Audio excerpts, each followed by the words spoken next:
Colombia, El Salvador, que hoy está de elecciones presidenciales, Guatemala, República Argentina, México. Ahí está el campeón del mundo, qué bueno. Perú, Ecuador, a todos bienvenidos. Que ese aplauso no decaiga, señoras y señores, en vivo. Me gusta cómo saltan allá en el fondo esa bandera. ¡Vamos, Messi todavía! El 10. Señoras y señores, gracias por estar conectados. Muy bien. A los que están en casa y aquí, ¿cómo están? Que Dios les bendiga a todos. Buenos días, buenas tardes, buenas noches a los que se acaban de conectar. Porque además de tener estos servicios aquí, estos dos servicios, siempre tenemos la gente que se conecta del otro lado de Asia, África, América, Oceanía, Europa. Y entonces le damos la bienvenida a los 5 continentes. Tanta gente maravillosa. Algunos nos escuchan, la mayoría en español, otros traducidos al inglés. Así que a todos gracias por estar y por conectarse. En momentos, lo que Dios creo me ha puesto en el corazón para que sigamos siendo bendecidos. Antes te cuento, mañana muy tempranito, o esta madrugada mejor dicho, hoy casi hoy por la noche, estamos saliendo para Ecuador para tener 3 presentaciones, una en Guayaquil, la primera el martes, miércoles y jueves en Quito. Así que vamos a estar 3 días allí con esta gira que se llama Presidente. Estaba en duda si vamos a hacerlo o no, porque Ecuador vive una situación compleja. Aquí tenemos muchos ecuatorianos que oran por su país. Y entonces decían, no sé si se va a poder realizar. Los permisos para tener estas reuniones salieron nada más hace unas horas, ayer. No los teníamos. Entre el viernes y ayer surgieron los permisos para poder reunirnos, para tener reuniones públicas, porque hay, después de determinada hora, estado de sitio. Adelantamos las conferencias. Entonces el martes voy a estar allí en Quito. Sí, no, perdón, el martes en Guayaquil. Y miércoles y jueves, las 2 noches en Quito, para ya regresar el viernes por la noche de vuelta aquí a Los Ángeles. Así que le mando un saludo a los ecuatorianos, nos vemos pronto. No obstante, nosotros enviamos, apenas nos enteramos de esta crisis, la crisis se desató a causa de la inseguridad. Entonces nos juntamos junto a un equipo, una iglesia llamada Arca, y llegamos hasta Ecuador. Visitamos 6 barrios de la ciudad. Digo visitamos porque aunque no fuimos, nosotros como Tracción a Sangre enviamos los recursos y ellos pusieron todo el esfuerzo. En la ciudad de Puerto Viejo fueron cientos de familias que se beneficiaron con esta actividad, así que hoy es el día ideal para mostrarlo, porque mañana nosotros, un equipo se está yendo para allá, insisto, para estas conferencias. No obstante, esto es lo que ocurrió en nuestro querido Ecuador. No dejamos de orar por Ecuador, los bendecimos, los sostenemos. Aquí hay muchos ecuatorianos y oramos por los queridos amigos de Ecuador que están, no quiero decir sufriendo, que están pasando una crisis. Y la crisis siempre deja algo bueno. Así que esto pasa en plan emergencia Ecuador. Ahí va. Le mandamos un saludo muy especial a los ecuatorianos. Un saludo enorme.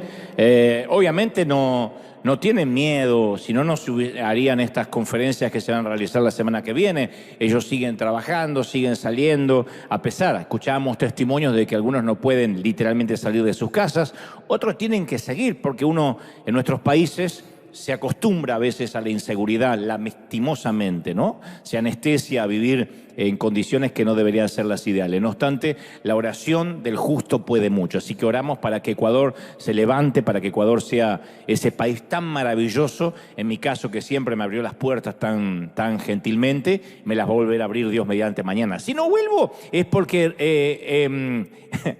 Ecuador me acogió. Me recibió mucho, muy bien. ¿Estamos listos, sí o no? Muy bien. Hace un tiempo yo te conté la historia de un caso ocurrido en la madrugada del viernes 1 de enero de 1982. Y amerita que la recordemos porque tiene que ver con el mensaje que creo Dios hoy puso en mi corazón. Luego de la fiesta de Año Nuevo, un tal Kevin Tunnell, de 17 años, salió muy ebrio, estaba festejando con sus amigos, salió a la calle muy ebrio y se estrelló contra otro automóvil, matando instantáneamente a Susan Herzog, de 18 años. La fuerza del impacto del choque le fracturó el cráneo a la muchacha y le partió el cuello de inmediato. y después de declararse culpable de homicidio involuntario, fue condenado a 3 años de libertad condicional más trabajo comunitario, porque era menor.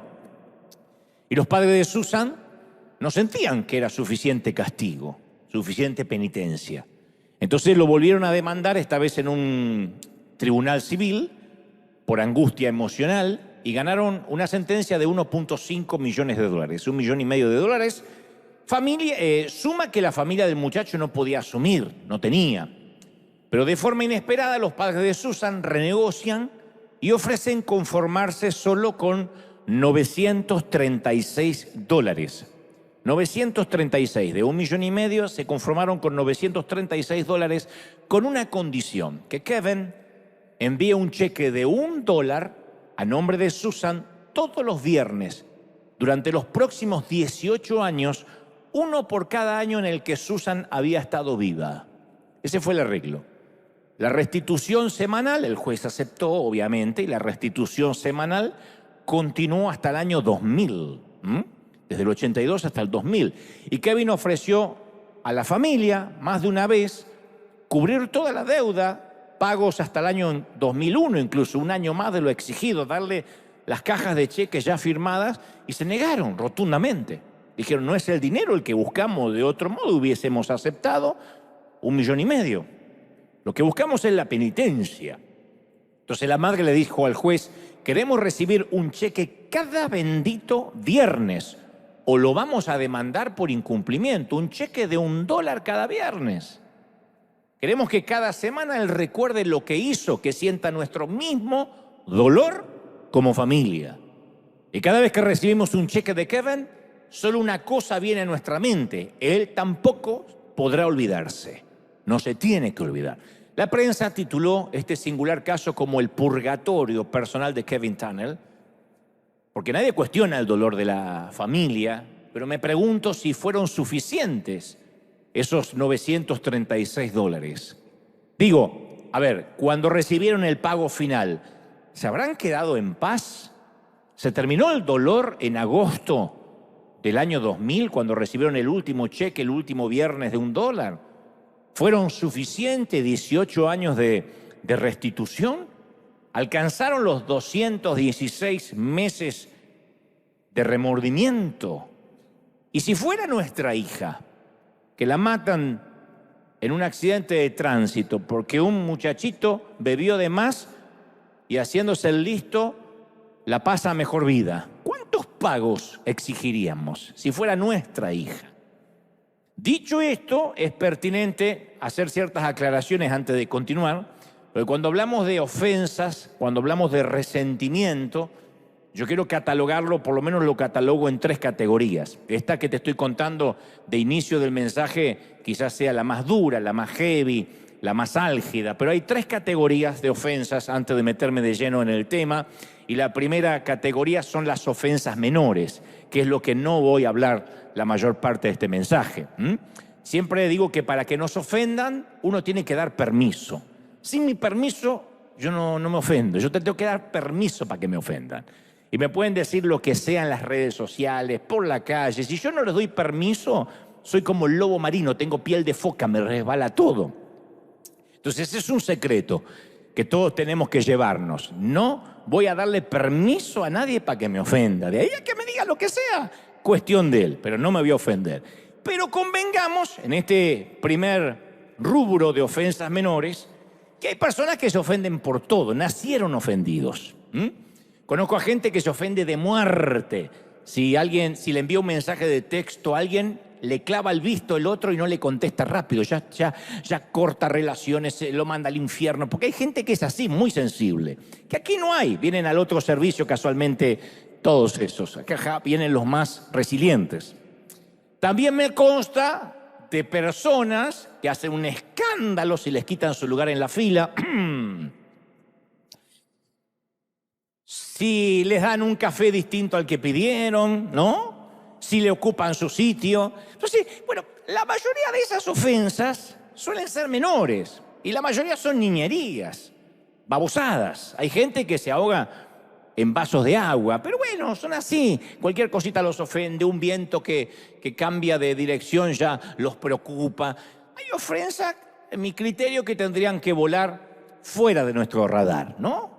Especialmente cuando ya vamos adquiriendo cierta edad. Uno se da cuenta que no vale la pena, no vale el esfuerzo, perder tiempo en ofenderse con gente que a lo mejor pasa por nuestra vida y después no las volvemos a ver, en el mejor de los casos. Hay gente que no las conocemos y uno se puede lastimar, ofender, porque nos dijeron algo a través de las redes. Como dice una famosa oradora, Brené Brown, ninguno de estos que opinan de nuestras vidas estarían dispuestos a enterrarse con nosotros el día que nos muramos. O sea, ninguno va a decir, ay, déjenme que me meto en la tumba con él para solidarizarme. Nadie. De manera que cuando uno se ofende con gente que es irrelevante, bueno, pero hay gente que se desquicia, hay gente que dice, no, es que no quiero que opinen y me ofende. Pero uno tiene que elegir las batallas que va a pelear. A medida que nos ponemos más viejos, bueno, ustedes, no yo, pero uno elige las batallas que va a pelear. Ya no pelea todas las batallas. Dice, no, esta la dejo pasar. Primera de Corintios 13:5 dice que el que quiere ser seguidor de Cristo no sea gente que se irrite, que se enoje fácilmente. Si quieres ser seguidor de Cristo, tienes que tener piel de foca. Sería lindo pedirle para este año, Señor, dame piel de lobo marino. No el cuerpo de un lobo marino, la piel. ¿No? Pero hay que pasar por alto las ofensas en el rango estupideces menores. Hay rangos que son así, no merecen, no ameritan otra palabra. Estupideces menores. Uno tiene que decir, no, esto pasa al plano de boberías. No hay que hacer de una piedrita necesariamente una montaña. Pero esa categoría de ofensas pequeñas siempre saca a la superficie el estado de nuestro corazón, de qué estamos hechos. Cuidado. Aunque no vamos a dedicarnos a hablar de las ofensas pequeñas, aún quiero no pasar por alto este detalle. Cuando tenemos una temporada que nos irritamos con facilidad o sobredimensionamos una ofensa, uno tiene que reflexionar, a ver, ¿por qué esta bobería me provocó una respuesta tan desproporcionada? ¿Por qué simplemente que mi niño dejó la habitación hecha un desastre, para variar, hace que yo explote como si hubiera estallado la bomba de Nagasaki y Hiroshima? ¿Qué hace que yo esté tan al borde de la exasperación? Porque si uno se ofende fácilmente en la última temporada, quizás es una señal que nuestro tanque espiritual, que estamos agotados espiritualmente o emocionalmente, nuestro tanque se empieza a vaciar, y cuando el Espíritu Santo quiere que lo recarguemos, la manera de avisarnos es que de pronto empezamos a estallar, a ofendernos por algo que antes no nos hubiese ofendido, no nos hubiese preocupado.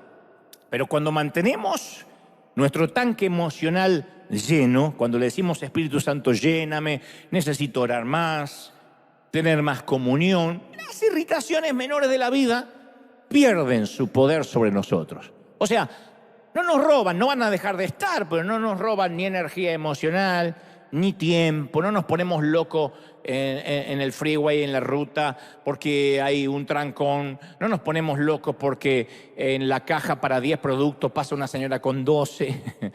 Y nuestro mundo relacional de pronto viaja más ligero, más liviano. Este no es el punto del mensaje, pero dicho sea de paso, bien vale para el que lo quiera recibir. Si desde hace un tiempo notas que te irritas sobredimensionando cualquier detalle, es tiempo de reflexionar y decir, a lo mejor estoy con el tanque vacío y necesito recargarme, estar en la presencia de Dios. La segunda categoría de ofensas son las heridas justificadas. Ya no son boberías que giran a nuestro alrededor. Estos agravios son más complejos. Requieren un diagnóstico, de hecho requieren una terapia, y a todos nos pasa tarde o temprano, porque todos lidiamos con personas difíciles en nuestra vida. De hecho, las personas difíciles, te voy a profetizar esto, están distribuidas estratégicamente de modo que nos encontremos de 2 a 3 por semana, mínimo. Están distribuidas estratégicamente. Si no te encuentras a 2 o 3 por semana, y si hay una semana que no te encuentras a nadie, deberías mirarte al espejo porque ahí está la persona difícil. pero las demás personas no crean nuestro carácter. Porque ahí alguno está diciendo, y bueno, yo tengo mucha gente difícil a mi alrededor, por eso exploto. No, la gente no crea nuestro carácter, revela de qué estamos hechos, revela nuestro carácter. Entonces, si necesitamos desarrollar el arte de perdonar, el desafío va a ser de parte de Dios lidiar con esas personas que a veces son difíciles de soportar, dura de aguantar. Y así como el levantamiento de pesas fortalece los músculos y los ejercicios cardíacos fortalecen el corazón, las personas difíciles fortalecen nuestra capacidad para amar. Cuando uno dice, Señor, ayúdame a amar a la gente, Dios te va a mandar suegra, suegro, cuñados. Pero quiero que sepamos esto por nuestra salud mental. Si Dios tuviera que deshacerse, nunca ores, Señor, quita las personas difíciles de mi alrededor. Porque si Dios tuviera que deshacerse de las personas difíciles del mundo, si tuviera que eliminar a aquellos que tienen rarezas, imperfecciones, fealdades, desapareceríamos todos, no queda uno. Porque nosotros somos la persona difícil para alguien. Aunque digamos, no, pero yo soy tan bueno. No, somos difíciles para alguien. Quería nada más hacer el repaso de esto, de las boberías menores y de las heridas justificadas, para después meterme en lo que concierne al ejemplo de la historia con la que comencé, que es la categoría 3, las ofensas que nos destrozan la vida. Ya no son heridas justificadas, nos destrozan la vida. No todos experimentaremos, espero, este tipo de agravios. Hablo de infidelidad, abuso sexual, violación, incesto. Esas cosas que llegan a nuestra vida hacen un crack y la cambian tal como la conocíamos hasta ese incidente. Un par de segundos y la vida que teníamos es solo un recuerdo. De eso hablo. Conducía borracho y mató a nuestra única hija. Se gastó todos nuestros ahorros y lo que teníamos ahorrados para una casa, para la universidad de los chicos, en el vicio, en el juego. Ella me engañó y violó nuestro pacto. Es un egoísta, se quitó la vida sin pensar en nosotros, su esposa y sus hijos. Otros, abusó de mí cuando yo era una chiquita que ni siquiera sabía lo que estaba ocurriendo. Me embarazó y se mandó a mudar. Créeme, yo no te ofrezco ni pienso ofrecerte soluciones triviales, inocuas, pequeñas, a tamaño dolor. Porque sería torpe de mi parte decir, confiesa la victoria y ya está. No, un corazón normal cuando nos pasan esas cosas busca venganza, justicia al menos, como le pasó a la familia de esta muchacha con la que comencé la historia hoy. De hecho, hay un tiempo para la justicia, lo cual no está mal si es que el agravio tiene implicaciones legales. Si tiene implicaciones legales, la persona que cometió el delito o el crimen debe pagar y eso está bien. Pero caramba, perdonar cosas así no es sencillo, créeme, no es sencillo. Porque significa que reconocemos el daño, pero después tenemos que soltar a la persona, librarla, dejarla ir. Porque por más que le digamos que nos envíe un cheque semanal por 18 años, en algún momento hay que dejarla ir. Y no tiene que ver con su bien, dejarla ir para que sea feliz. Tiene que ver con nuestro bien. Porque el resentimiento es el enojo multiplicado en el tiempo. El enojo que debió durar minutos, horas, en el peor de los casos, se transformó en algo que dura meses, años. Y nos mantiene encadenados al pasado, contamina el entorno, lo creas o no, intoxica el aire. Un resentido o una resentida intoxica las atmósferas, sí o sí. Cambia el clima de una fiesta, cambia el clima de una celebración.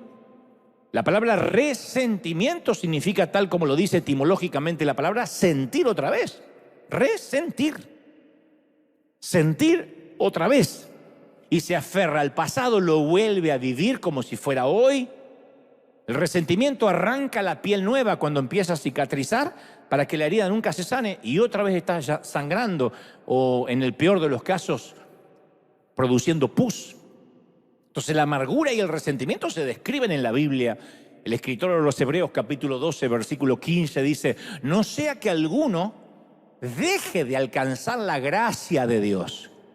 ¡Opa! Ustedes me están mirando como diciendo, pero nos predicaste todo el mes de que la gracia de Dios está al alcance de todos. Pero bueno, el escritor dice, no sea que alguno deje de alcanzar la gracia. No que la gracia se va a acabar, que él la deje de alcanzar. Y que brotando alguna raíz de amargura, dice el escritor, una raíz de amargura, ni habla de algo de los que tienen árboles, una raíz los estorbe y por ella muchos sean contaminados. ¿Ven? Uno contamina, cuando está resentido, contamina la atmósfera, el ambiente, porque la amargura asfixia. Todo lo que toca asfixia a los hijos, asfixia a los cónyuges, asfixia a la nueva pareja.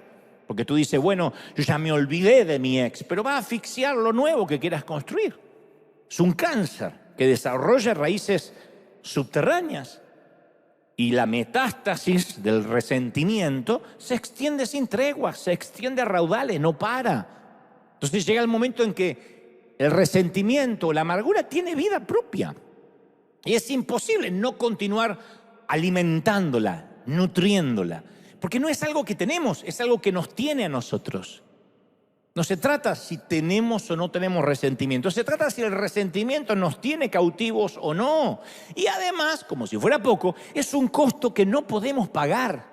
No está dentro de nuestro presupuesto emocional. No fuimos creados para vivir resentidos, porque caramba, la vida ya es dura sin resentimiento. Sin estar ofendidos con nadie, la vida ya se hace cuesta arriba. Es difícil criar hijos, es difícil llevar adelante un matrimonio, es difícil tener un trabajo, costear los gastos, y a eso se le suma el resentimiento. Es una carga que nos va a doblar la espalda. Ahora, yo no quiero predicar positivismo y negar que nos van a ofender. Es posible que si vivimos en este mundo vamos a ser en algún momento agraviados, heridos, ofendidos. ¿Por qué? Porque la gente es difícil. Y no es que seamos marcianos opinando de los terrícolas, somos difíciles. Pero el manto de la amargura lo que hace es ennegrecer nuestro mundo, nublar nuestra vista, arruinar la perspectiva, asfixiarnos el gozo. Yo siempre digo que el enemigo no nos puede robar la salvación. Claro que no. Nadie arrebata de mi mano los que son míos, dice el Señor. Pero nos puede robar el gozo de la salvación. De repente ya no estamos felices por ser salvos. Quizás no te pueda robar el matrimonio, te puede robar el gozo del matrimonio. ¿Quién te puede robar el que seas la mamá o el papá de tus hijos? Nadie, pero Satanás puede robarte la alegría de ser papá. Y aquello que alguna vez soñabas cuando no eras papi, hoy es una cruz. Eso produce el resentimiento. Quizá la herida es vieja, un padre que nos maltrató, una maestra que nos menospreció, que ya ni recordamos el nombre de la vieja y de la hermana, una pareja que nos traicionó. O quizás la herida más reciente, el amigo que nos debe dinero y se compró un auto nuevo, el condenado. Nuestros amigos que hicieron una fiesta y no nos invitaron. Y uno dice, pero puede ser si yo siempre le di un lugar a mi mesa. Los hijos que criamos que parecen haberse olvidado que existimos. Entonces, ¿cómo empieza el resentimiento? Bueno, una parte nuestra está quebrada, está dolida, y la otra amargada. Una parte nuestra quiere llorar y la otra quiere pelear. Es el fuego de la ira que empieza a arder, que empieza a consumir. Y entonces ahí uno tiene que tomar una decisión. Si somos adultos tenemos que tomar una decisión. Si no vamos a andar haciendo berrinche como los pequeñitos. Uno tiene que tomar una decisión. ¿Apago el fuego o lo avivo? ¿Supero este asunto o lo abandono? ¿Lo suelto o lo alimento todos los días? Porque ¿qué es resentimiento? Es permitir que el dolor se convierta en odio. Nos ofenden y nos duele. Hasta ahí es una reacción natural, humana. Pero cuando yo vuelvo a sentir y a sentir y a sentir, es resentir, resentimiento. Y cuando es un resentimiento, después se transforma en odio. ¿Y qué es resentimiento? El odio es atizar, alimentar, aventar el fuego. Es la decisión deliberada de alimentar la ofensa. La voy a alimentar porque no me quiero olvidar. Y cuando tenemos rencor, no nos basta con no olvidar. No nos basta con decir voy a tener memoria. inventamos calumnias porque se nos mezcla el odio, asignamos apodos, cerramos círculos, levantamos muros, buscamos cómplices que piensan igual que nosotros, porque eso es el resentimiento, es la cocaína de las emociones. Y al igual que la cocaína exige dosis cada vez más altas, que por cierto, los que sufrimos heridas tenemos que decidir, los que estamos dolidos tenemos que decidir cuántos pagos voy a pedir, cuánto va a ser suficiente, qué dosis va a ser suficiente, qué dosis de venganza me va a dejar satisfecho. Tal vez no exijamos que el ofensor nos gire cheques por $1 semanal, pero tenemos otra manera de resolver cuentas. Lo bloqueamos, lo ignoramos, lo quitamos de nuestra órbita, hasta que pase algo que nos recuerde lo que nos hizo y otra vez salimos a exigir el cheque, porque otra vez empezamos a hervir. Y es una manera de decir, yo no voy a permitir que sanes antes que yo. Mientras yo sufra, tú vas a sufrir. Mientras me duela, te va a tener que doler. Y entonces aumentamos la dosis. ¿Y qué hacemos? Siendo cristianos, avergonzamos, chismeamos, por más que le digas desahogo familiar, es chisme. Otros le llaman, no, pedí detalles para estar orando más específicamente, es chisme. Ridiculizamos, denigramos. Entonces, drogados por ese enojo, los papeles se invierten, porque ya no somos la víctima que a priori, en primera instancia, estaba dolida. Ahora somos los vengadores. Y eso se siente rico. Cuando uno, dicen por ahí que no es una frase bíblica, cuidado, que la venganza es un plato que se sirve frío. Y algunos dicen, siéntate en el umbral de tu puerta y verás pasar el cadáver de tu enemigo. Shakira, capítulo 4. Pero eso no está en la Biblia, Entonces, ¿cuántos pagos tenemos que exigir? En un tono más serio, ¿qué hacemos con el padre que me abandonó siendo niño? ¿Qué de mi marido que me dejó por una modelo más joven? ¿Qué de mi jefe que me despidió arbitrariamente, sabiendo que yo tengo un hijo enfermo y me dejó sin el seguro médico? Entonces, cuando consideramos que nos han hecho algún mal, podemos fabricar un centenar de razones en contra del perdón. Decir, bueno, yo no puedo perdonar. Ponte en mis zapatos, esto fue lo que me pasó. Todos tenemos una historia triste que contar. Y decimos, bueno, no es que no quiero perdonar, pero primero necesita aprender una lección este fulano. Yo no voy a premiar un comportamiento irresponsable. A ver, sí lo quiero perdonar, pero voy a dejar que sufra un poco. Le va a venir bien. Necesita aprender que las acciones tienen consecuencias. Aparte, ¿cómo lo puedo perdonar? Preguntamos. ¿Cómo voy a perdonar si ni siquiera está arrepentido? Si ni siquiera me pidió perdón. Durante las últimas semanas, y esto lo decía hace un momento, yo prediqué una trivia. En principio no sabía que era una serie, pero así lo quiso el Señor, una serie de 3 mensajes. Fue una tríada que tenía que ver con la gracia, que trajeron mucha liberación, y estoy muy feliz porque gente de todo el mundo decía, me he liberado, y ahora siento que no hay barreras para llegar al Señor, que por cierto es una gran verdad. El primer mensaje se llamó hace 3 semanas, Homero no es un hijo de Dios, y entre paréntesis y otras legendarias mentiras evangélicas. Después fue el cisne negro, y la semana pasada, gracia implacable. Te buscaré, te encontraré y te perdonaré. Están haciendo un montón de debates teológicos porque dice eso no es de Dios, porque hay gente que le agarra ataques de caspa cuando lee estas cosas. De hecho, te recomiendo que los veas. Si no viste, estos 3 mensajes son de bendición. Pero por fin entendimos, Dios nos habló, que nada puede hacer que Dios nos ame menos. Nada hará que Dios no nos ame, que no nos perdone, si tan solo creemos y nos arrepentimos. ¿Hasta ahí estamos de acuerdo, sí o no? Y esto no es para algunos, esto es para...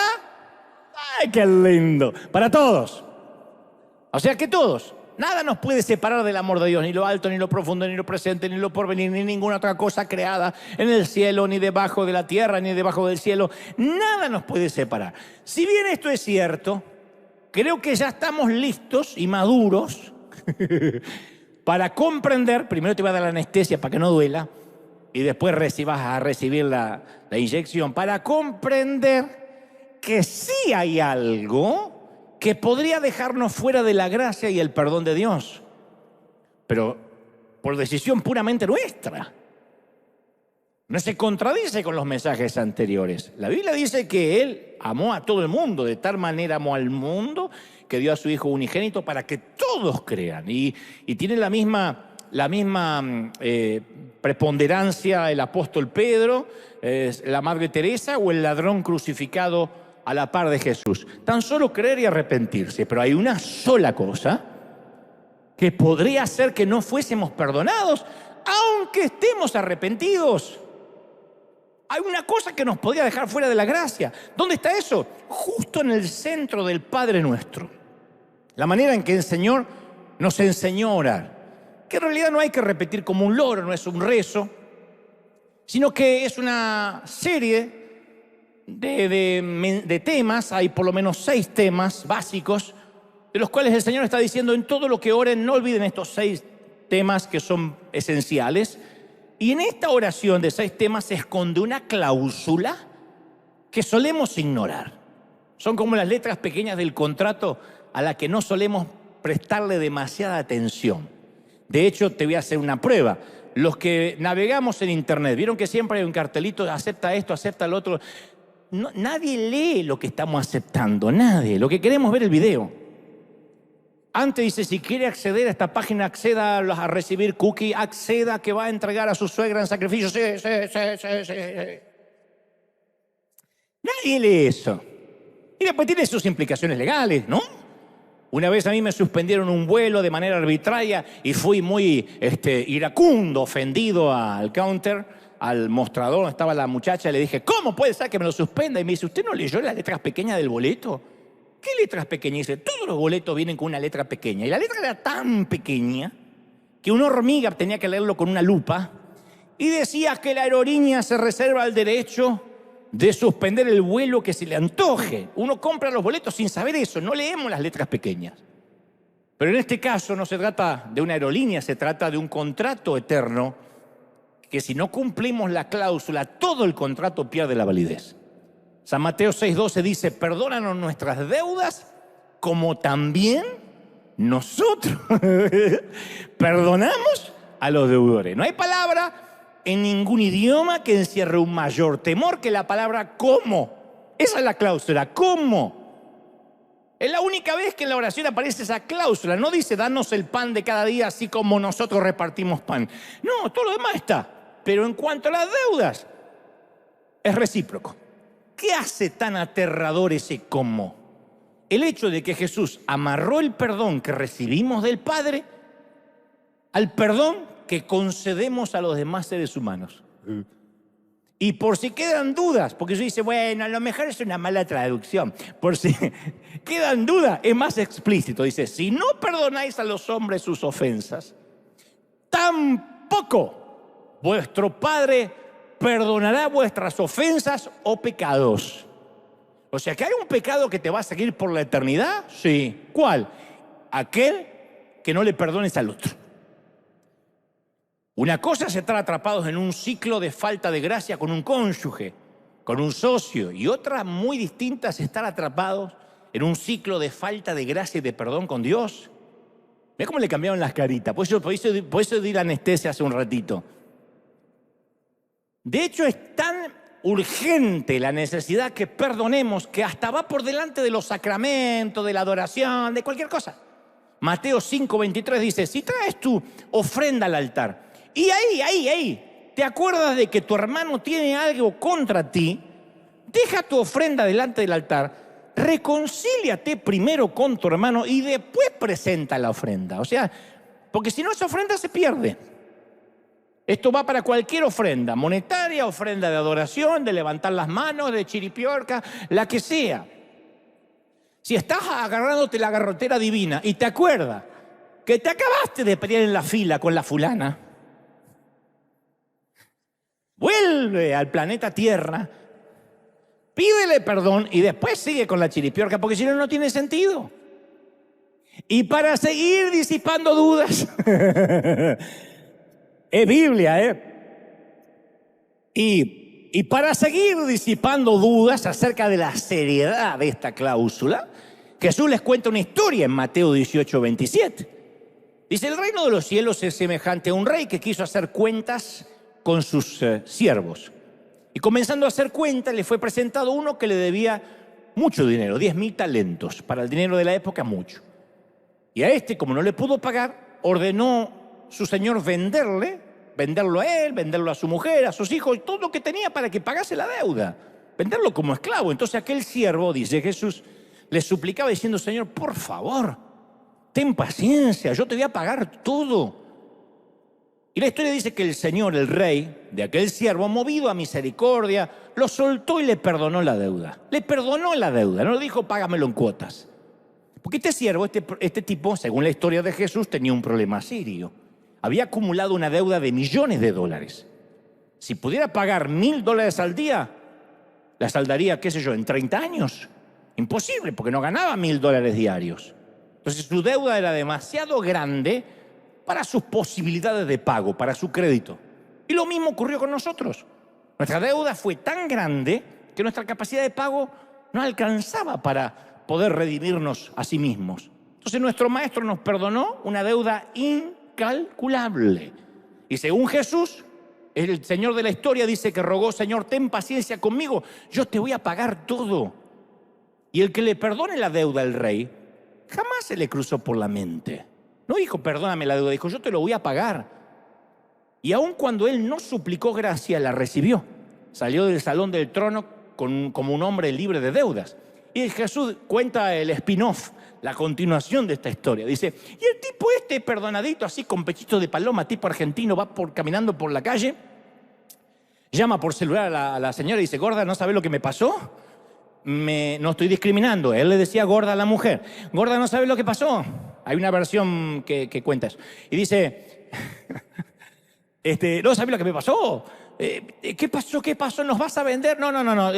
Me perdonó solo hay que vender a tu mamá, pero después toda la deuda. Toda la deuda está pagada, ¿no? Y dice la escritura que mientras que va charlando y contando la noticia, haya uno de sus consiervos, porque a la vez tenía sus empleados, que le debía 100 denarios, nada. A este le habían perdonado, qué sé yo, el equivalente a $10.000. Y ahora se encuentra con alguien que le debía a él 100. Y este lo empezó a ahogar diciendo, págame lo que me debes.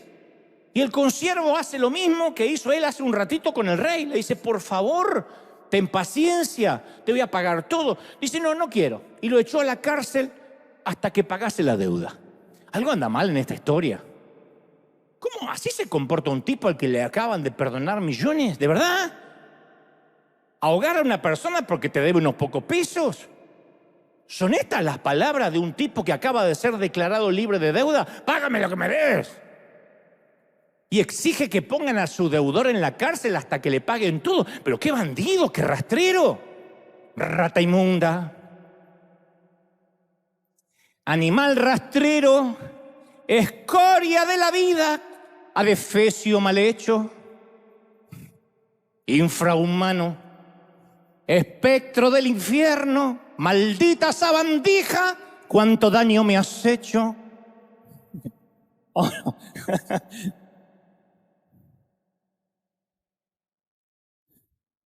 Paquita 3:16.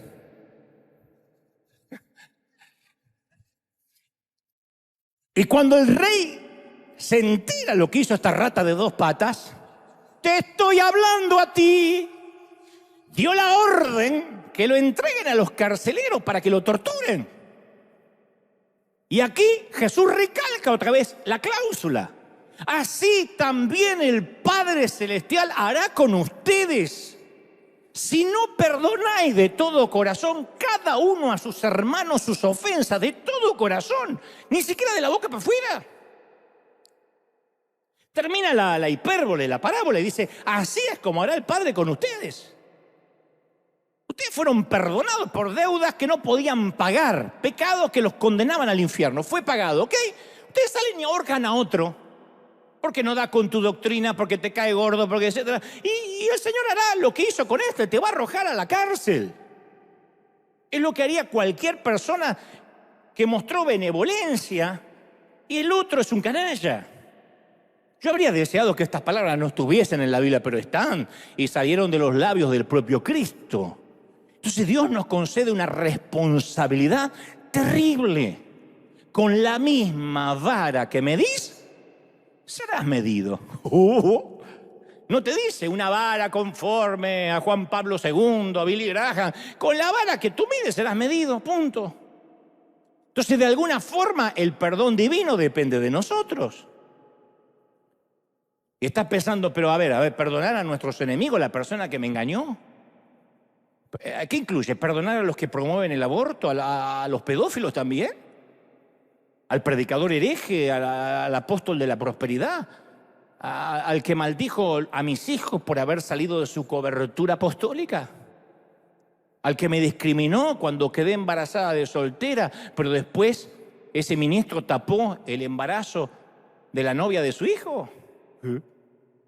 ¿Quién? Hipótesis.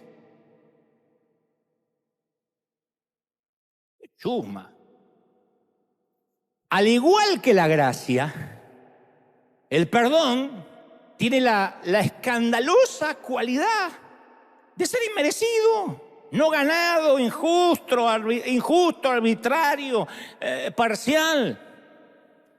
Entonces, ¿por qué Dios nos exigiría un acto totalmente antinatural así que desafía todos nuestros instintos primarios?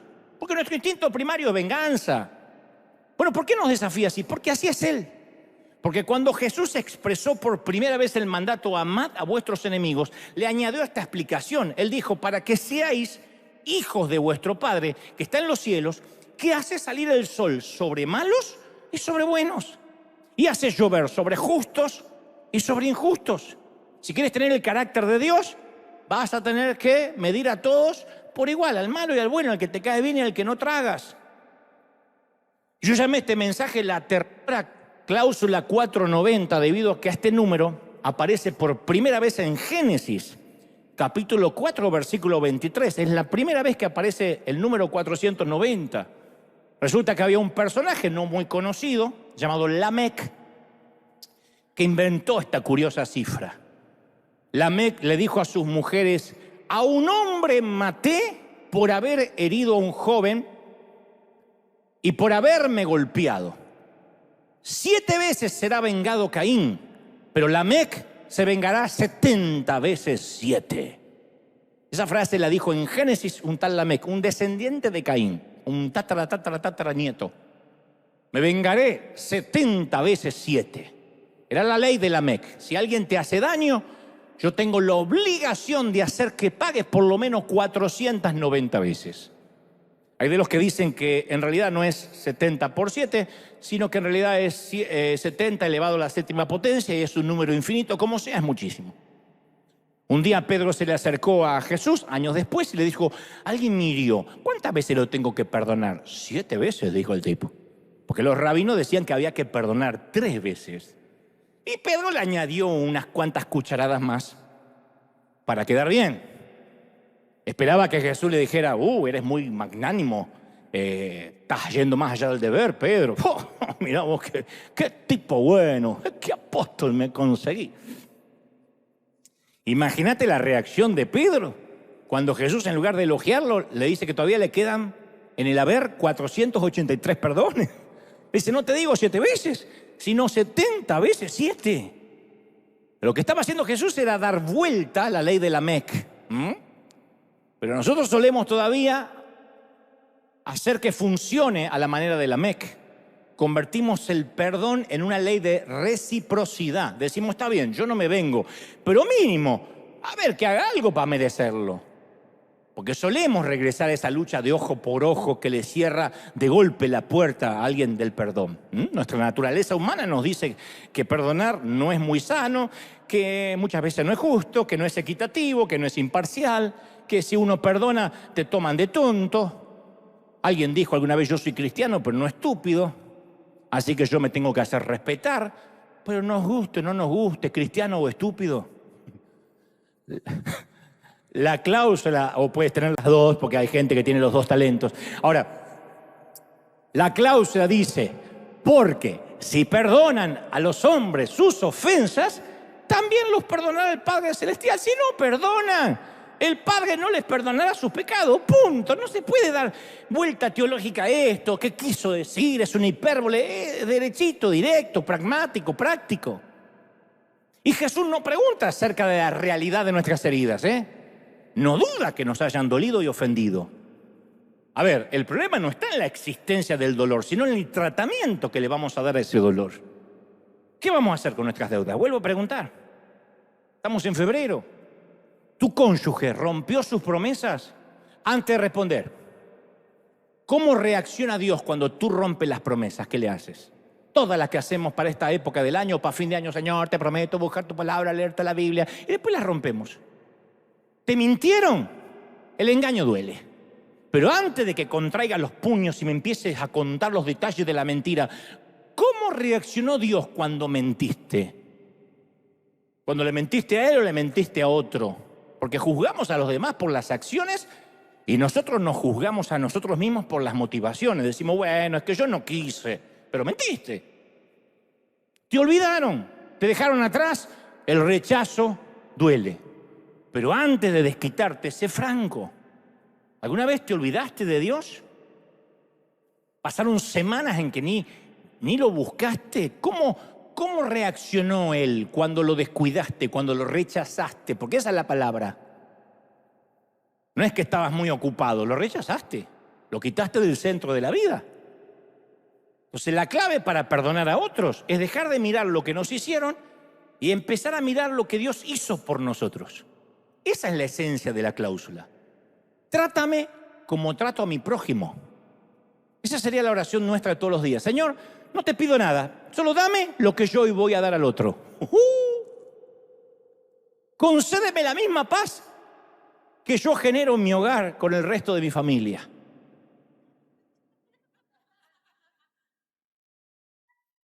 Y en sexta, déjame disfrutar la misma tolerancia que yo doy. No te pido más, Señor. No te pido, oh, qué bruto, qué tolerante conmigo. Dame la misma tolerancia que yo ofrezco a los demás. La misma paciencia que yo otorgo es la que yo pido. En Lucas 6, se rió porque no tiene un gramo de paciencia aquella. Lucas 6:37, Jesús dijo, no juzguéis a nadie. Y Dios no te va a juzgar, no lo juzgará a ustedes. ¿Por qué pensamos que son pasajes de menor categoría? ¿Por qué no los tenemos como un tótem, como un axioma, como un proverbio de vida? No condenéis a nadie y Dios no los va a condenar. Perdonad y Dios los va a perdonar. Dad a otros y Dios les va a dar a ustedes. ¿De verdad creemos que vamos a pasar necesidad financiera si fuimos dadores? Yo no dependo de una jubilación o un plan de retiro por si las cosas se ponen feas. Yo sé que hasta mi vejez no me ha de faltar nada porque le he dado a Dios y Dios no es deudor de nadie. ¿Es así o no es así? Dad y se os dará. Dios va a medirte con la misma medida que vosotros medís a los demás. ¿Por qué nos olvidamos de esto? Es la esencia, la savia, lo medular de nuestra fe cristiana. No juzguen y no vas a ser juzgado. Y juzgar tiene muchas implicancias, es directamente compartir videitos, compartir un chisme, te reenvío esto que me enteré de fulano, fíjate lo que pasó. No juzgues y no serás juzgado, no toques. Tú no quieres justicia, yo no quiero justicia. Nunca diga, Señor, justicia. No quieres justicia. Lo que necesitamos es gracia todo el tiempo. Pero quiero que entendamos que la gracia es algo que nosotros no podemos dar. Así que lo único que podemos decir, Señor, yo voy a otorgar misericordia, porque yo lo que quiero es misericordia. Quiero que me midas como yo mido. Ahora, quiero también que entendamos lo que no es el perdón, porque veo muchos cambiando de nalga así, muy nerviosos en las butacas. A ver, en primer lugar, lo que no es. Perdonar no es disculpar. Disculpamos a alguien cuando nos lleva por delante en el mercado. Disculpa, está bien. Eso es una disculpa. Disculpamos al niño de 2 años por llorar durante el mensaje y a la madre por ignorarlo. Disculpamos al muchacho del delivery que tardó con la pizza o trajo una soda de menos. Disculpe, me equivoqué, ok. Hay una vieja frase que dice, comprenderlo todo es perdonarlo todo. Pero eso está totalmente equivocado. El perdón es precisamente lo que necesitamos cuando no hay una buena razón para explicar que alguien hizo lo que hizo. El perdón es cuando no tengo razones, no hay explicaciones. Si tuviera explicaciones no necesito perdón. Cuando uno pide perdón y después dar explicaciones, no está pidiendo perdón genuinamente. El perdón es cuando no resiste análisis lo que hizo. Pasa cuando somos niños, que le decimos a nuestro hijo, ¿por qué pensaste que era una buena idea meterle un tallarín por la nariz al abuelo mientras dormía? Lo que te voy a decir es, pensé que era una buena idea. ¿Por qué desenchufaste el pulmotor de la abuela? ¿Mi mamá o la mamá de tu mamá? Tu suegra, papá. Ok, está bien. Puede haber una explicación. Disculpar es no tener la necesidad de perdonar. Con una disculpa ya está. Cuando una acción es inexplicable, ahí es cuando necesita el perdón. Cuando hay explicaciones, no, eso es una disculpa. Ok, discúlpame, es que no te vi. Discúlpame, es que no sonó el despertador. Bueno, me está dando una explicación. Pero cuando tú dices, quiero que me perdones. ¿Por qué? Sonó el despertador, me di vuelta y seguí roncando como un hipopótamo. Perdóname. En segundo lugar, perdonar tampoco es olvidar. Porque todo lo que hace falta para olvidar es tener mala memoria. Con este criterio, los que sufren de Alzheimer son las personas más benévolas del mundo. A mí se me olvida a veces dónde estaciono mi auto. He dado vuelta en los aeropuertos durante horas, más de lo que tardé en el avión. Se me olvida dónde pongo las llaves o cuándo es el día de la suegra, esas cosas que deberían ser importantes. Se me olvidan. Ahora, no significa que tengo un alma noble. No, tengo unas neuronas que van actuando de acuerdo a mi edad. Ya he pasado los 30 y tantos y las neuronas los pasé. ¿Te gusta o no? Ya lo pasé. Yo menciono la edad que pasé cuando lo pasé y no tengo por qué decir los que estoy pasando ahora, los que pasé. Pueden usar el mismo método. Ay, yo ya pasé los 20, dice la de 50. Y bueno, sí, lo pasó. No está mintiendo, lo pasó. Lo pasó en blanco y negro, pero lo pasó.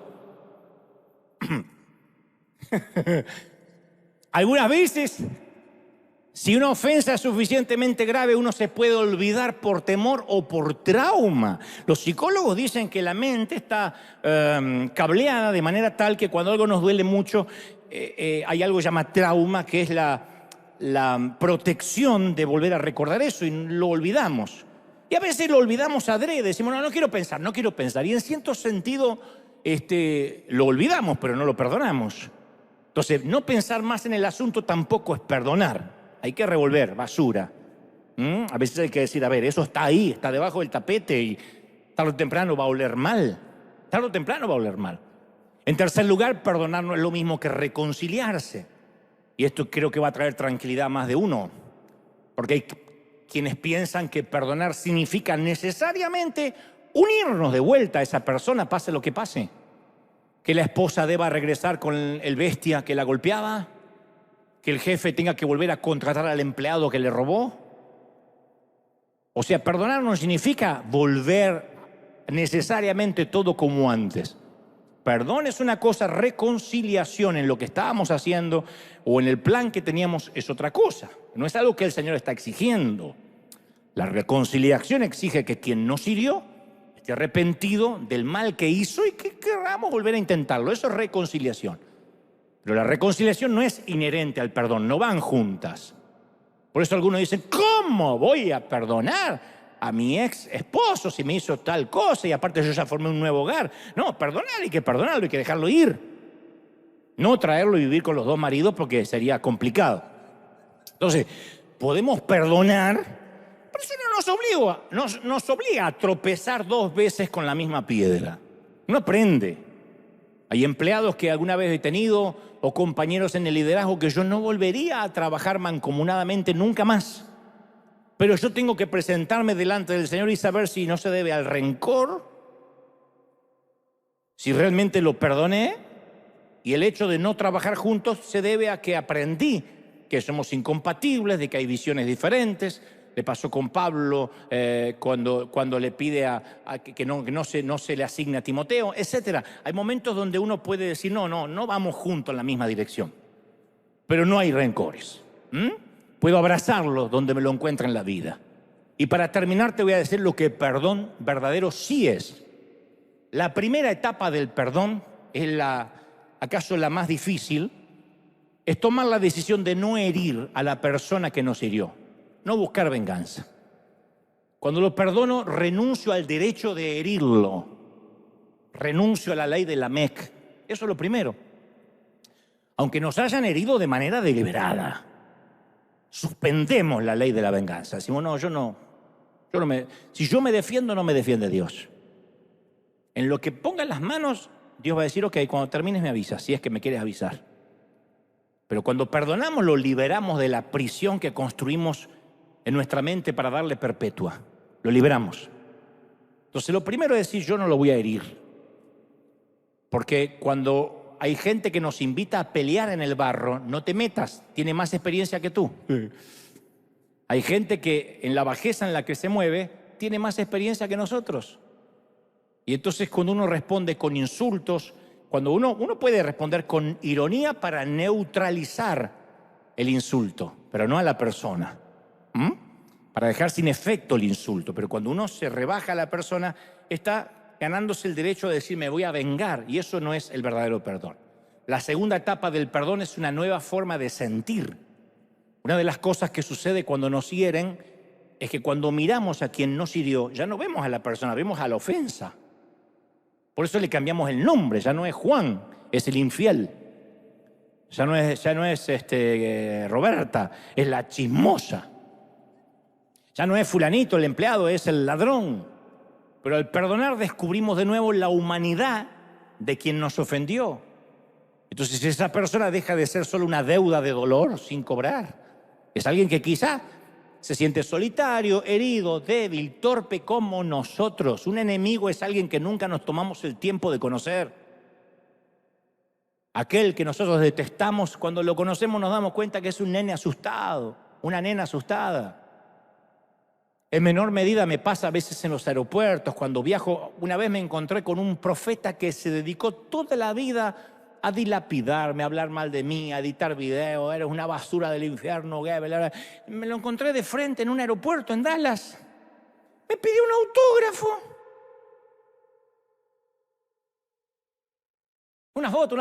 Ay, mi esposa se muere cuando vea esto. Yo digo, sí, se va a morir tu esposa. Si está leyendo lo que está escribiendo de mí, se va a morir tu esposa. Y se sacó una foto y me dijo, yo te admiro mucho, pero una vez te escribí y no me quisiste contestar, y empezó una raíz de amargura en el corazón. Cuando me vio, se dio cuenta que no podía estar enojado conmigo. Y yo tampoco con él. Dije, pobre, condenado, agraciado.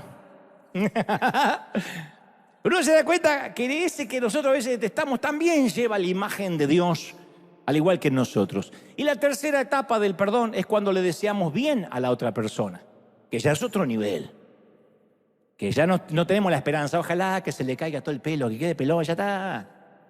Le va a crecer la panza cervecera así, ya vas a ver. Ojalá que su suegra se le vaya a la casa, que le caiga al IRS a inspeccionarlo. No, esperamos que le sucedan cosas buenas. Cuando uno perdona de verdad, dice, no, ojalá que ande todo bien entre él y Dios, ojalá, porque no es mal chico, no es mala chica, ojalá que tenga una vida feliz. Mira cómo me miran todos diciendo, ¡wow! Me miraban como los niños. ¡Wow! Bueno, esa es la tercera etapa. Yo leía que 2 hombres atravesaban las junglas de Birmania y llegaron a una laguna muy sucia. Y cuando los 2 salieron estaban cubiertos de sanguijuelas. Comenzó uno a arrancarse desesperadamente los gusanos. Y el más veterano dice, si tiras de golpe, una parte del gusano va a quedar debajo de tu piel y la herida se te va a infectar. De manera que tienes que tomar un baño de aceite, un bálsamo, lo más pronto posible. Y al sumergirte en el baño de aceite, las sanguijuelas sueltan sus garfios y quedas libre. Le dice el otro, me está diciendo que me quede con la sanguijuela, sí, hasta que te sumerjas en aceite. Si no, te vas a arrancar pedazos de piel. Entonces, el resentimiento es la sanguijuela que se mete en el corazón. Y no podemos tironear. Esos sentimientos tienen los garfios en nuestra alma, en nuestra vida. Y no perdonar es como tomarnos un veneno matarratas y esperar que sea la rata la que se muera. Entonces, no perdonamos y poco a poco vamos perdiendo la risa. Hay gente que ya no se ríe. No perdonamos y nos volvemos a confiar en nadie más, nos volvemos desconfiados, acervos, egoístas. Entonces, ¿qué tenemos que hacer? Sumergirnos en el bálsamo de Dios, en el aceite divino del Espíritu Santo. Decir, Señor, yo me quiero sumergir en aceite porque mi humanidad no está capacitada para sacarme estas sanguijuelas. Me las voy a arrancar y voy a estar peor. Entonces, sumergirnos en el bálsamo. Yo esta semana pensaba que no es fácil ver a Jesús lavando esos pies. Porque uno lo ve, en el contexto histórico, casi como un cuento, Jesús lavando los pies. Pero en primera instancia los discípulos tenían que haberse lavado los pies entre ellos. Natanael podía haber derramado el agua, Andrés los podía haber secado con la toalla. Estos tipos no hacen nada nunca. Y ahora tampoco, ninguno hace nada. Y en lugar de servir, están sentados, ni siquiera se sentaron todavía a la mesa. ¿Sabés de qué están discutiendo los discípulos? Sobre quién es el más grande en el reino. Decime si no te dan ganas de ahorcarlos uno por uno. Esta destartalada cuadrilla de tipos que hasta ayer no valían 2 pesos, 3 años después están discutiendo quién se va a sentar a la derecha y a la izquierda de Dios. Qué parecido a nosotros, ¿no? Y mientras ellos discuten, la palangana está ahí en un rincón, sin que nadie le preste atención, la toalla en el piso, la ropa de siervo cuelga en la pared. Nadie se mueve, ¿eh? Nadie, excepto Jesús. Y mientras disputan, Jesús se pone de pie, se quita el manto, descuelga la ropa de siervo, toma el cántaro, vierte agua en la palangana, se arrodilla ante ellos con una esponja y empieza a lavarle los pies mugrientos. No es justo. No es suficiente que mañana por la mañana esas manos van a ser agujereadas. ¿Qué? ¿La noche anterior también le tiene que restregar la mugre a estos? Y los discípulos, pensemos en los discípulos, ¿merecen tener los pies lavados? Si yo pudiera hablar con el Señor en nombre de ustedes, gracias por elegirme vuestro delegado, le diría, mira, Jesús, mira a Juan. Es el mismo tipo que te dijo que destruyeran una ciudad con fuego. No entendió nada. El mismo que dijo que censuraras a los que te seguían porque no eran parte de tu grupo. El tipo es un sectarista. ¿Le vas a lavar los pies, de verdad? Y Jacobo, ignora por favor a un tipo como Jacobo. Jacobo quería un lugar de honor. Él y su hermano querían un trato especial. La mamá vino a hablar por ello. ¿Y los nenes dónde se van a sentar en el reino? ¿De verdad? ¿Le vas a lavar los pies? Dale una toalla. Que se hagan hombres. Que aprendan una lección de humildad. Y ya que estás ahí, Jesús, omite a Felipe. Él te dijo que no había suficientemente comida para alimentar la gran multitud. Al lado tuyo dudó que podías multiplicar la comida. Lo sometiste a prueba y falló. Le diste una oportunidad y la desperdició. Y Pedro el hispano. Este bruto no merece que le lave los pies. Tú que lo conoces todo sabes que te va a negar mañana 3 veces. No se lo merece. A ver, no hablemos de futuro, está bien. Ninguno de acá salió en tu defensa cuando estuvieron a punto de apedrearte en Nazaret. ¿Se presentó alguno como voluntario para tomar tu lugar cuando los fariseos recogieron piedras para matarte? Tú sabes que no lo hicieron. Son ratas, escapan cuando la inundación empieza a crecer. Y tú sabes todo y sabes lo que están a punto de hacer, ¿eh? Ya puedes oírlos roncando en el jardín. Te prometen hoy que van a permanecer despiertos, pero van a roncar. Tú vas a sudar sangre y ellos van a dormir. Esta noche prometen, mañana se van a mandar a mudar. Jesús, hazte un favor. Mira alrededor de la mesa. ¿Cuántos van a permanecer contigo cuando estés ante Pilato? ¿Cuántos van a sufrir contigo los azotes del Imperio Romano. ¿Y qué discípulo va a estar lo suficientemente cerca tuyo, mínimo, camino al Gólgota, para que cuando te dobles por el peso de la cruz, pida cargarla? Ninguno. Van a tener que llamar a un extraño para que lo haga, un tipo de sirene, porque ninguno de los discípulos, ratas, van a querer estar ahí. No le laves los pies. Dile que te lo laven a ti. Es lo mínimo. Eso es todo lo que quisiéramos decirle a Jesús. ¿Y sabe por qué? No porque no queremos ver a nuestro rey haciendo el papel de siervo. ¿Será porque no queremos ver a Dios lavando pies? No, esa no creo que sea la razón. Es que no tenemos que estar obligados a tener que hacer lo mismo. ¿Acaso a nosotros no nos abandonaron también? Está bien, no nos dejaron solo en una cruz, pero sí quizás nos dejaron solos con las cuentas, o con nuestra enfermedad, o en el matrimonio, o en el frío, o en la responsabilidad. Promesas olvidadas, contratos abandonados. La lógica dice, dale una buena trompada en medio de la jeta. Jesús dice, llena la palangana. La lógica dice, rómpele la nariz, dale una lección. Jesús dice, lávale los pies. La lógica dice, no se lo merece. Jesús dice, ¿tienes razón? Tú tampoco. Yo no puedo entender cómo Dios puede ser tan amable con nosotros, pero lo es. Se arrodilla ante nosotros, toma nuestros pies y los lava. Y por favor entiende que el acto de lavar los pies a los discípulos lava también los nuestros. Tú y yo estamos presentes en esa historia. Estamos sentados a la mesa. Estos somos nosotros, que el Señor nos lava nuestros pecados. Y la limpieza no es un gesto, es una necesidad. Jesús dice en Juan 13:8, si no te los lavo, no vas a ser parte de los míos. Entonces no podemos autolimpiarnos la inmundicia. No podemos quitarnos nuestro pecado. Nuestros pies siempre tienen que estar en sus manos.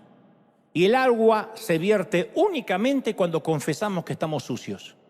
Cuando confesamos que hemos andado por caminos prohibidos, por sendas equivocadas. Nuestra tendencia es sentirnos orgullosos y como Pedro y decir, no, yo estoy bien, Jesús. Unas poquitas gotas en los pies y estoy bien. No. Juan 1:8 dice, si te decimos que no tenemos pecado, nos engañamos y no hay verdad en nosotros. Nunca estamos limpios a menos que confesemos que estamos sucios. Nunca vamos a alcanzar pureza mientras no admitamos nuestra inmundicia. Y nunca podremos lavar los pies de quienes están heridos o quienes nos hirieron mientras no permitamos que Jesús, a quien nosotros herimos, lave los nuestros. Ese es el secreto del perdón. Nunca podremos perdonar más de lo que Dios ya nos perdonó. Solo permitiendo que lave nuestros pies podemos tener fuerza para lavárselos a otros. Es difícil perdonar a quien nos hirieron profundamente.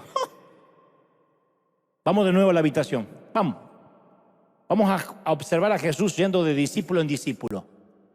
¿Escuchan el chapoteo del agua? ¿Lo ven? ¿Ven cómo se arrastra mientras que los cabellos le cubren la cara? ¿Cómo se arrastra de discípulo en discípulo? Conserva esta imagen. Ahora observa a quién se los va a lavar. A Judas. Juan 13:12 dice, después de lavarle los pies a todos. Sí, le lavó los pies al traidor. Al vil traidor lo trató igual que los demás. En unas horas más, esos pies que están lavando van a estar en el patio de Caifás y guiarán a la guardia romana para que arresten a Jesús. Pero en ese momento el Señor los acaricia. ¿Que fue fácil para Jesús? No fue fácil, más Él que lo sabía todo. ¿Que va a ser fácil para nosotros? No va a ser fácil. Nunca dije que va a ser fácil. Pero Dios nunca nos va a pedir algo que Él no haya hecho primero. Ahí es donde la famosa cláusula 490 cobra sentido. Por eso aparece en el corazón del contrato divino. Perdona nuestras deudas como perdonamos a nuestros deudores. O en palabras más simples, lávanos la suciedad de nuestros pies esta mañana, así como nosotros lavamos la suciedad de los pies ajenos y de quienes me hirieron. Ese es el contrato, esa es la ley, esa es la gracia.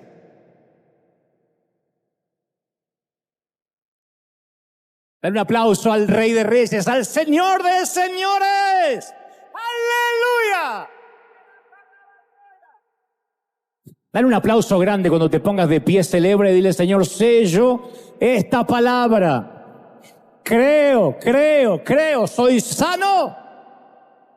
¡Aleluya! Alguien tiene que celebrar más que eso. Alguien tiene que decirle, ese es Dios que nos ama tanto. Y vamos a soltar, gente. Vamos a dejar ir. Insisto, no es fácil, pero tenemos que dejar ir. Estamos en febrero, de verdad.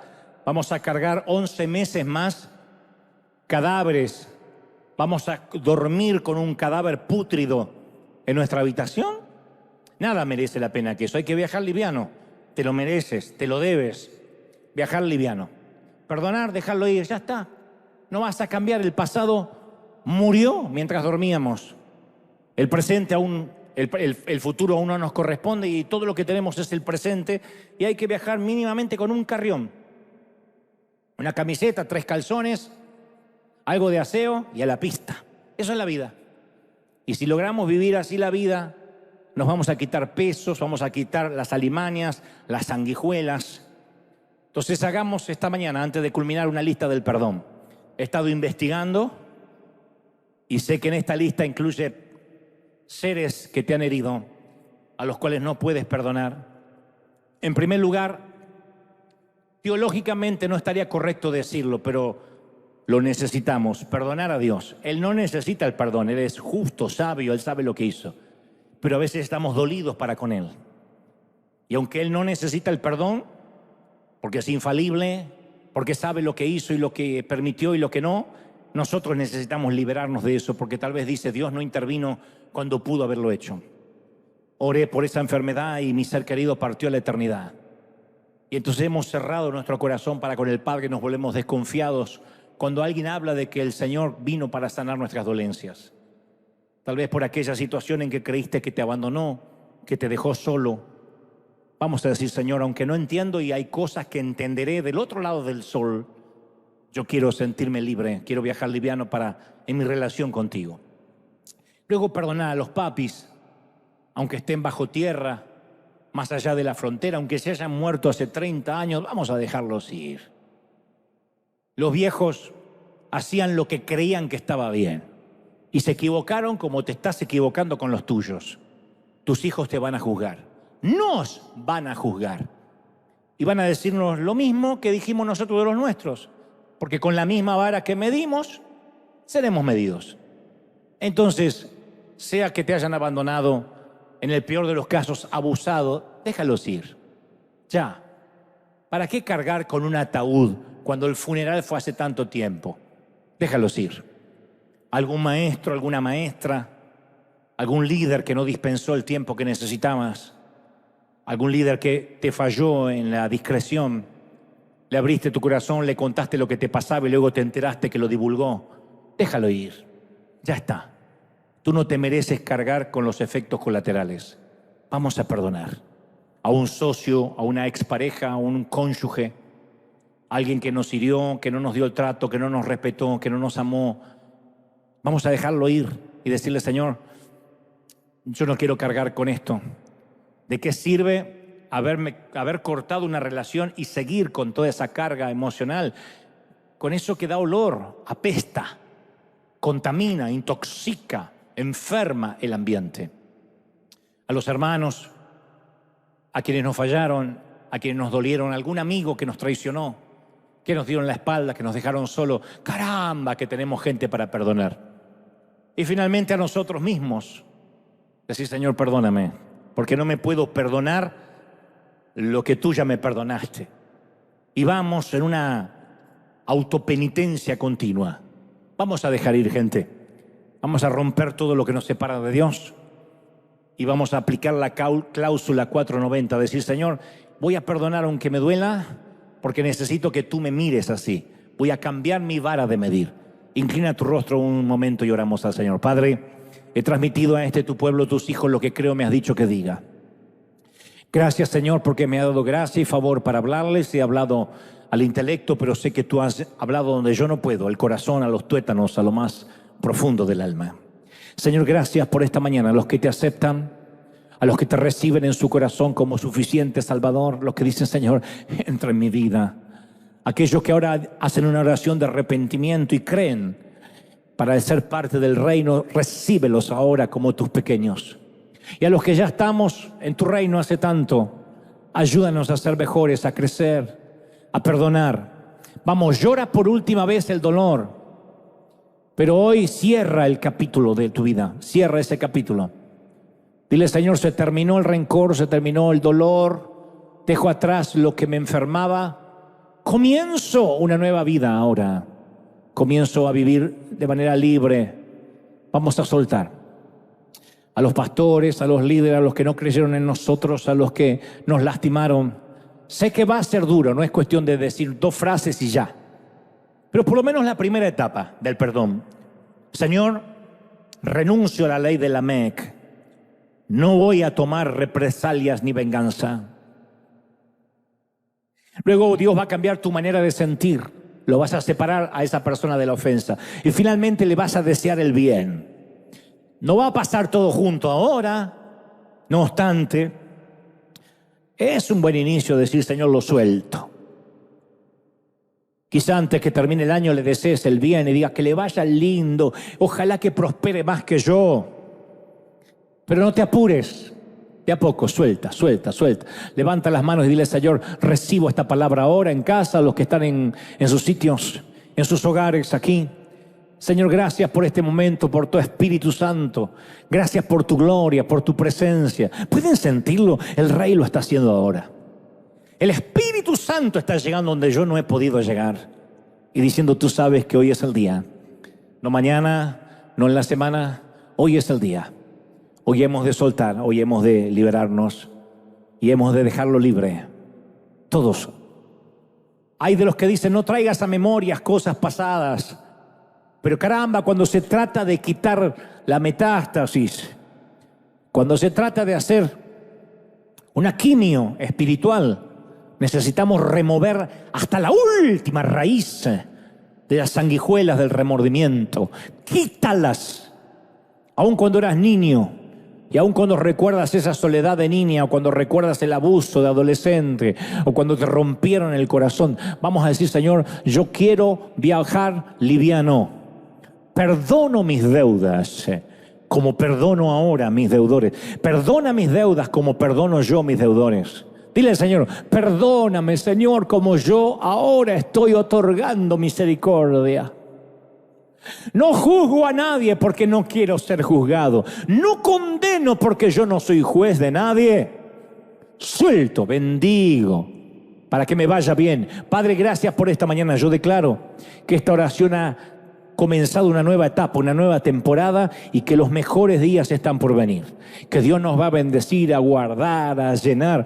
¿Cómo nos ama el Señor? ¿Cómo te ama, princesa, el Señor? ¿Cómo te ama, príncipe? ¿Cómo te va a olvidar si en sus manos te tiene esculpido? Te bendigo, mi querido, mi querida, en tu entrada, tu salida, tu acostarte, tu levantarte, tus horas de descanso, tus horas de trabajo, tus suspiros más íntimos, tus sueños más anhelados. Bendigo tus manos, tus pies. Declaro que febrero es un mes de liberación y en la transición hay perdón y en el perdón hay libertad y en la libertad habita Jesucristo en nosotros. Lo creemos, lo declaramos, lo confesamos en el nombre del Padre, del Hijo y del Espíritu Santo. Sea hecho, mi gente. Seamos libres, sanos, prósperos, benditos. Dale un aplauso al Rey y a la gente de casa. Chao.